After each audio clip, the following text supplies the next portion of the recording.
Cancer, my water babies, positive vibes, motivation, inspiration, elevation, love, light, positive energy, goodwill, peace and healing, abundance and prosperity all your way. Please like, share, comment, and subscribe if this page has been a blessing to you. Check out my LinkTree. Link is in the bio. I do have some special treats there for you. Your word of the day is guidance. It's time to work smart, not hard. Have a humble heart.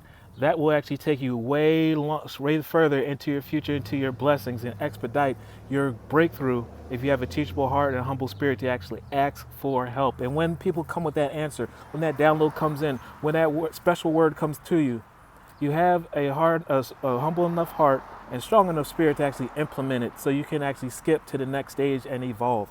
In times of uncertainty, I ask God to guide me to the light in my being.